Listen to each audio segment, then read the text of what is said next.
Can I say how to use parody?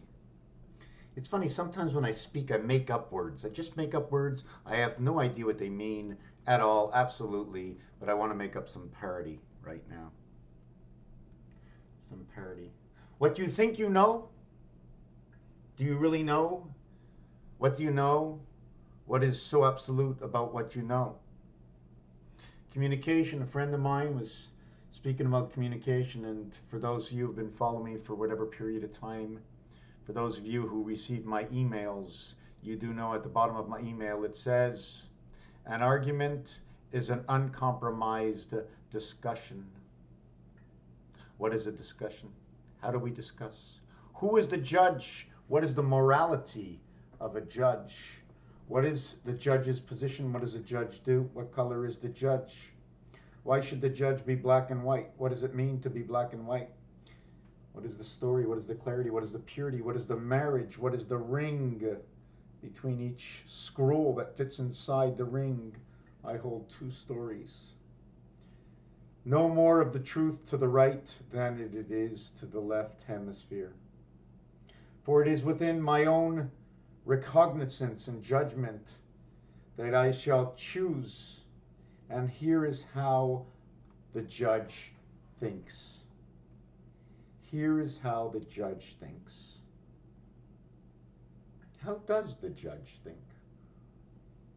Who created the rules and regulations for the judge? Was it a demolition repossession? Red and blue? Democratically, republicly? See, it's mostly publicly. Based on public opinion, over time, you can balance the situation. And of course, what are you judging? How many stories, what polarity do you need in order to judge? So let's get on to number 2. We're going to go on to the branches. The branches. Okay, I get excited when I do this, and you know, I'm not doing it live right now, and I want to be participating with others who can take a look at the ironic reality that comes together piece by piece on maybe it's just because I've been doing this for 17 years, that when it repeats the same story, obviously I created the wording for what is G. So what is G?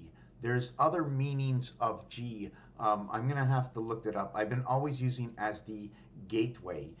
What the 7 does is it connects 6 with 6. What happens with the artwork that I've done, okay, 6 and 6 come together, they kiss. 6 and 6 will connect. Here is number 7. Let me see if I have a little color. And I just set up something, a little teeny little counter and a cat hair roller, you know, a little baseball. And so here's number 7. And where's the dice? Oh yes, I got the dice up here. So a little bit easier. Okay. Got to get some organization. So on this dice here, we have the 5 that is right over here. And then we have the 7 that's right over here. And the 6, okay, below, above, whatever it is right over here. So what happens next? Okay, here's number 6. So what happens next is that we're going to have to get another color. And we get this color over here. I have a sharpener. Thank you very much. And number 8, the way I understand it, is going to come right over here and extend legs onto this. Now, if you outline it, if you want me to outline this, okay, it's going to look something like this. Yeah, like the ace. Also looks like OC. 1 second, cat's at the door. So here's what we're going to do. So here's what it is. Now what happens when you join 5 and 7, okay, no, I don't want to do it that way. When you join, okay, 5, 7, and 5 through 66, okay, you are going through gate number 8. So that gate number 8, all we have to do, actually, should I? Yes, I'm going to do it on this side, because this is where the 7 is. This side is where the 6 is. Okay, see the standing pillars of the 6? And then this one joins it. I think they lock arms. I'm not really sure how it works. This is something that has to be thrown around between us to better understand. This is Yo 11. This is Yo 11.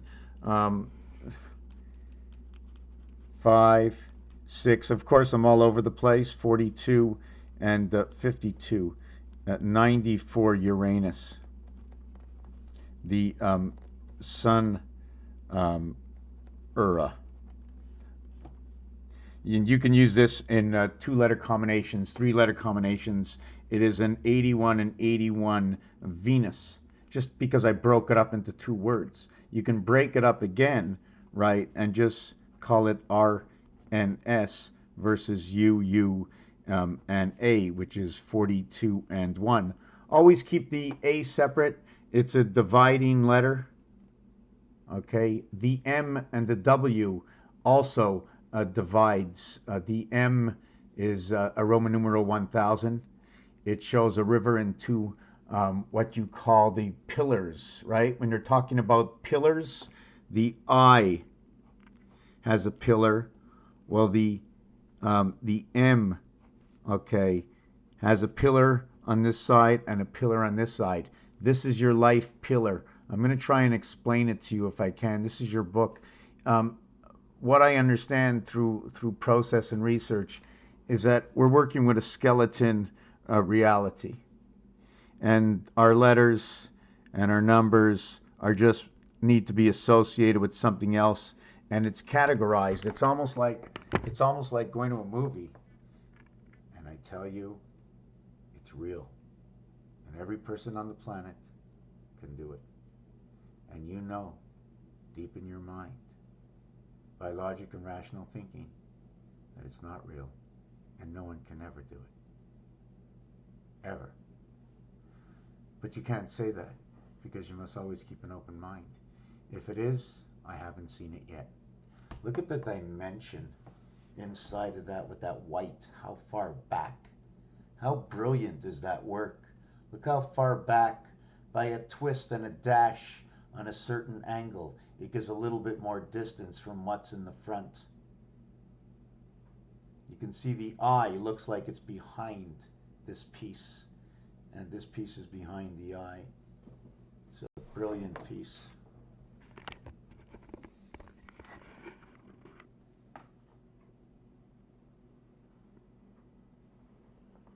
So I'm going to the kitchen, get something.